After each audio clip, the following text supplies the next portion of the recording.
दोस्तों नमस्कार। ऑस्ट्रेलिया जो भारत के मित्र देशों में आता है, लेकिन 2010 की बात करें तो उस समय ऑस्ट्रेलिया पर चीन का प्रभाव काफी ज्यादा था। चीनी लोग ऑस्ट्रेलिया में बड़े लेवल पर बस रहे थे, वहां की राजनीति में भी इंटरफेयर करते थे। यहां तक कि चीनी कम्युनिस्ट पार्टी से जुड़े लोग तो ऑस्ट्रेलियाई संसद में सांसद भी बन रहे थे, और ऐसा इसलिए किया जा रहा था क्योंकि ऑस्ट्रेलिया में नेचुरल रिसोर्सेज का भंडार है, जिसमें coal, gold, silver, iron, base metal, lithium, rare earth minerals, uranium के विशाल भंडार हैं। और इन सब की खदानें किसी तरह चीनी कंपनियों के हाथ लग जाए ताकि आने वाले दशकों तक चीन वर्ल्ड फैक्ट्री का खिताब हासिल रखे और उसकी इकोनॉमी अमेरिका को भी पछाड़कर पहले स्थान पर आ जाए। लेकिन ऑस्ट्रेलिया सही समय पर संभल गया और उसने एक एक कर चीनी प्रभाव को कम करना शुरू कर दिया। कोरोना काल के बाद तो इसमें खासा वृद्धि देखने को मिली। ऑस्ट्रेलिया में चीन का प्रभाव तो खत्म हो गया,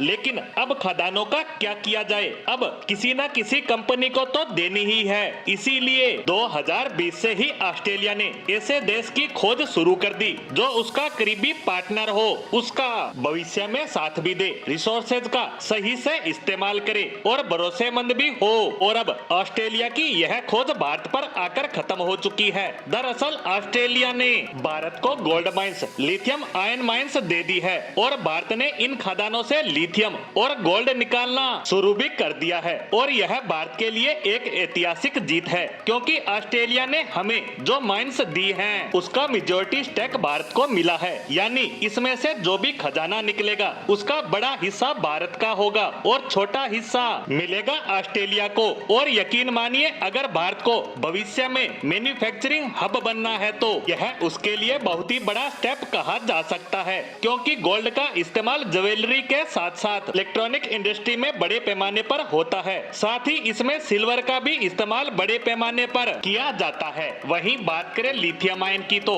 आप सभी जानते हैं यह बैटरी बनाने का सबसे महत्वपूर्ण कंपोनेंट है। भविष्य में हर एक चीज इलेक्ट्रॉनिक होगी और उन सब में चाहिए होगी बैटरी, जिसके लिए आवश्यक होगा लिथियम। और ऑस्ट्रेलिया ने हमें जो ये खदानें सौंपी है, ये भारत को भविष्य की इकोनॉमिक पावर बनाने में बहुत ही अहम रोल अदा करेगी। और सबसे अच्छी बात तो ये है कि इन खदानों पर काम भी ऑलरेडी शुरू हो चुका है। और इससे भी बड़ी बात, भारत की NMDE लिमिटेड यानी नेशनल मिनरल्स डेवलपमेंट कॉर्पोरेशन जो इन सभी खदानों को एक्वायर करती है, वो आने वाले समय में और कई खदानें ऑस्ट्रेलिया में एक्वायर करेगी। और इसी बात से चीन जल रहा है क्योंकि जो काम उसने करने की प्लानिंग की थी, उस पर मेहनत की थी, वो सब दरी की दरी रह गई। क्योंकि भारत कभी किसी देश पर कब्जे के इरादे से कोई काम नहीं करता और उसी का फायदा अब हमें मिल रहा है। इसी के साथ भारत और ऑस्ट्रेलिया के संबंधों पर हमारी आज की पोस्ट को यहीं विराम देते हैं। धन्यवाद।